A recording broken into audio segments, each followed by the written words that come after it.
Olá, saudações, salute a tutti. Sejam bem-vindas, sejam bem-vindos. Sou Leonardo Magalhães e vocês estão no canal que dá dicas de leitura, literatura e religião, história das religiões mundiais. E hoje eu tenho aqui uma pilha de livros, mas a dica hoje é de filosofia. Claro que vai ter filosofia e religião, é um canal que fala de religião, de fé, né?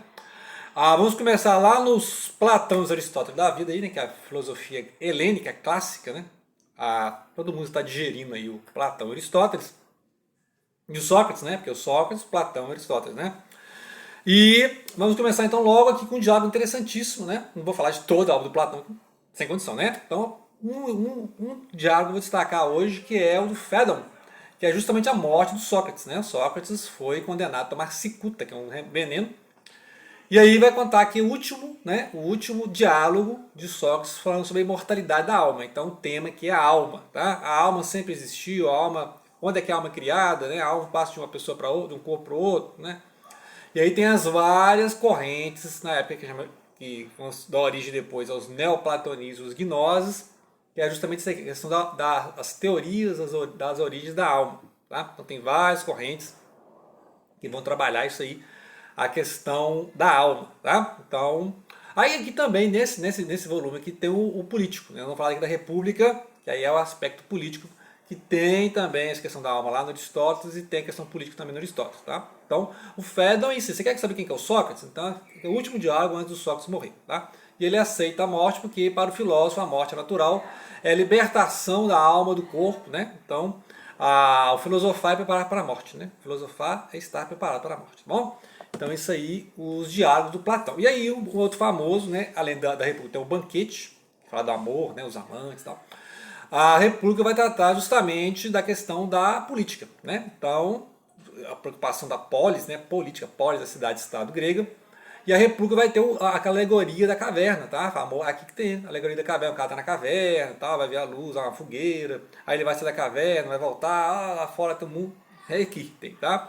E também aquela discussão sobre os seus poetas, os imaginativos, né? Imaginação, tem lugar na República, né? Então ele vai discutir que a obra, por exemplo, do Homero, né? Ilíada, Odisseia, várias citações, se tem lugar para o poeta, né, para os pensadores imaginativos, né, para a imaginação, para os artistas na República. E essa questão também da arte, da poesia, da tragédia, vai ter também na obra do Aristóteles, nós vamos ver agora.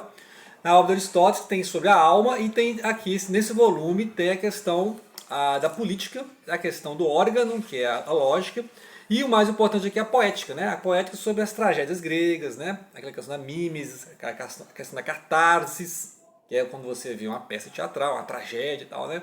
Imagina o pessoal vendo Édipo Rei.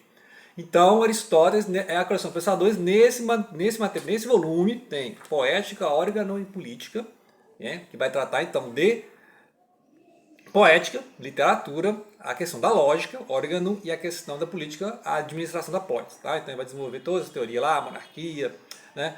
Aqueles governos, as oligarquias, né? Tem a democracia, oligarquia, monarquia, né? Temos vários sistemas aí. E o de ânima, ou sobre a alma, é que ele vai estar em diálogo aí com o Platão. Aí é aquela questão, a alma é imortal, a alma é mortal, né? A alma sempre existiu, a preexistência das almas, ou a alma é traducionismo, né? A alma vai surgindo de pai para filho, né? O pai transmite a alma para o filho, né? Então essas questões aí, dando um salto aí, né? Ainda na praia do platonismo, nós temos o Santo Agostinho. Santo Agostinho vai explicar, né? Como o evangelho supera o platonismo. Então, vários momentos aqui o Santo Agostinho, nessas confissões, né? A primeira parte, um terço do livro, é ele contando a conversão, né? Como é que ele converteu ao catolicismo, o cristianismo da época, né? E aí ele vai contar como é que ele saiu do maniqueísmo, que é uma forma de gnose, né? Como é que ele saiu do neoplatonismo, né? Que era muito famoso na época, né? Desde Alexandria. A Biblioteca de Alexandria tinha vários neoplatônicos, né? Filon de Alexandria, tá? A questão do logos e tal. E aí ele vai discutir a questão do bem e do mal, né? Porque para o maniqueu existe o bem e o mal. Para o Santo Agostinho não. O mal é uma ausência do bem, tá? Então só existe o bem. E a questão da liberdade, tá? A questão do livre-arbítrio, muito interessante isso aqui. Depois que a Kierkegaard, os existencialistas vão debater séculos depois, tá? Essa questão aí. E aí então ele vai comparar a superioridade do evangelho em relação ao neoplatonismo, ao platonismo, e esses maniqueísmos, né? Então ele vai abandonar o maniqueísmo, que é uma seita na época, e vai fundar a própria forma de filosofar, né? Que aí é a confissão. Aí o restante do livro é isso, é sobre o tempo, é sobre a memória, sobre a alma, né? Sobre a salvação, sobre a figura do Cristo, né? Então é isso, ele vai mostrar a evolução, jornada espiritual. Já falei, jornada espiritual, Santo Agostinho, a patrística, e depois, grande nome, depois vai ser o São Tomás de Aquino, tá? Não tem nenhum livro do Aquino aqui. A Suma Teológica é clássico, né? Mas vamos debater outros, lembrados do Santo Agostinho aqui para você ler o Kant, Immanuel Kant, está aqui na lista, e para você ler o Soren Kierkegaard, tá? Que está na lista. Então, o centro aqui do nosso cânone aqui vai ser o Santo Agostinho, né? Que merece uma releitura. Em breve eu vou reler aqui uns trechos do Confissões. Então, Confissões é isso, é confissões e ao mesmo tempo desenvolvimento filosófico. Vamos soltar um tempo, né? Vamos soltar um tempo, né? 1000 e tantos anos, 1500 anos, tal. Mas, né, quase 1500 anos, vamos lá para o Kant. Vai o Kant, que vai trabalhar a questão da moral, a moralidade, né, o imperativo categórico, aqui na crítica da razão prática, né, tem a razão pura, é difícil, viu? É difícil. É uma série de livros sobre a questão da moral que vai servir depois de combustível para as críticas lá do Nietzsche, né, Friedrich Nietzsche, né, que vai debater com Kant. Vai ver aqui, o último da lista aqui, o Nietzsche vai debater com Kant. Então você tem que conhecer o Kant. O Kant, a questão do imperativo categórico, né? É a mesma coisa, né? Faça algo desde que ele seja universal. Se você não quer ser roubado, então não roube, né? Tipo assim, então, se você não quer ser assaltado, não vai assaltar ninguém, né? Porque se você começar a assaltar, um vai assaltando o outro, daqui a pouco todo mundo assaltando, né? Vai ficar uma paraíso, né? Então, seria uma ideia, assim, de imperativo moral, né? Baseado na razão. Ou seja, vou fazer um bem esperando que esse bem se universalize. Porque se eu começar a fazer o mal, ele vai se universalizar e daqui a pouco eu vou sofrer esse mal, né? Então eu começo a bater carteira, daqui a pouco o cara começa a bater carteira, todo mundo começa a bater carteira, todo mundo vai virar batedor de carteira, então ninguém vai trabalhar mais, né? Então a moralidade aqui se fixa em questões racionais, tá? Então é um imperativo categórico. Depois o Nietzsche vai criticar, vai criticar o Sócrates, né? Porque o Nietzsche é fã dos pré-socráticos, tá? Interessante isso aí. Mas é conhecer se o Agostinho é católico, né? Aqui já estamos no luteranismo, tá?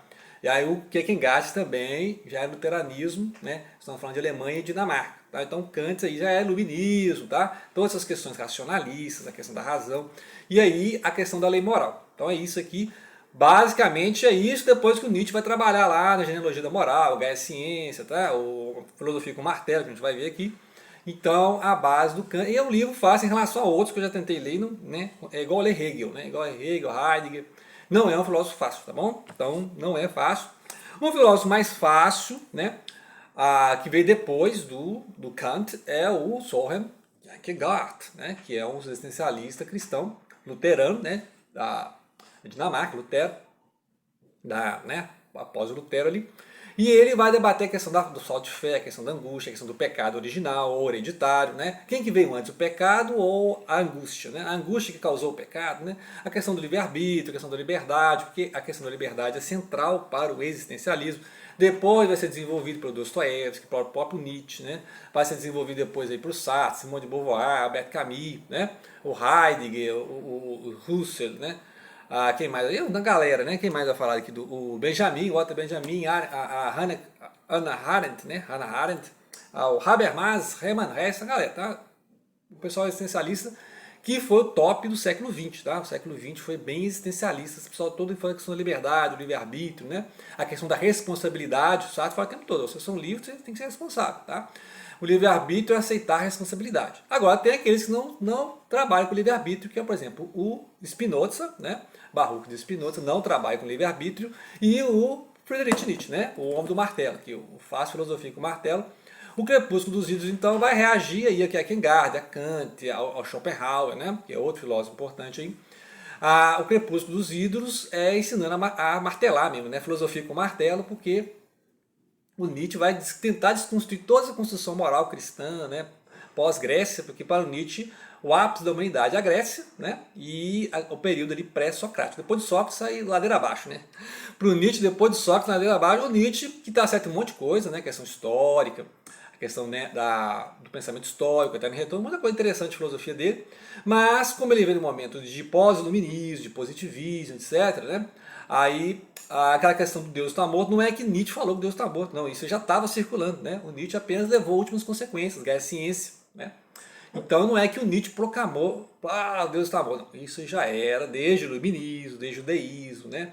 Então o pessoal já estava desconstruindo toda aquela questão religiosa, mas no próprio século XIX teve o avivamento, né? E várias religiões surgiram, né? Então não acabou a religião não, tá? O Nietzsche então viu um fenômeno, mas o contra-fenômeno estava ao mesmo tempo, né? Lembra a dialética lá? Então teve uma reação aí que no próprio século XIX várias religiões surgiram no Ocidente, no Oriente, né? Já falando do canal aí, as várias religiões e seitas e movimentos que surgiram depois do século XIX, o avivamento nas igrejas nos Estados Unidos, por exemplo, né? Cristãs nos Estados Unidos, vários movimentos, depois o neopentecostalismo, aí, tá, né? Pentecostalismo, neopentecostalismo, etc. Bom, então, nesse ponto aí, agora o Nietzsche trabalha muito a questão do que é o cristianismo, né? Aí vai discutir moral desde Sócrates, do Kant e tal, e o que é o cristianismo. Então você tem um Cristo forte e os cristãos fracos, né? Então seria a moral do cristianismo a moral de escravo? Então é uma provocação que ele faz, tá? Então, se Cristo veio libertar, né? Se Cristo veio a liberdade, ele veio propor liberdade a fraco e a escravo, né? Seria a caridade cristã uma forma de escravização ou de rebaixamento ou de moral de escravo? Né? Então teria duas morais, teria a moral de senhor e a moral de escravo. Então esses debates que ele faz, não só aqui, mas na genealogia da moral, né? Na Gaia Ciência, a ideia de que tem duas moral, né? Uma moral alta, que é do senhor, e a moral baixa, que é do servo, do escravo. E aí o cristianismo é uma forma a debater, tá? Essa é a ótica do Nietzsche, né? Então, lê também lá o Zaratustra, né? O Zaratustra fala disso aí também. E aí ele acusa o cristianismo de ser uma religião de fracos. Pois é, mas ao mesmo tempo, a imagem de Cristo é uma imagem de força, né? Então tem a questão aí. E aí teria aquele paradoxo, né? Nós temos uma religião de fracos fundada por um forte, né?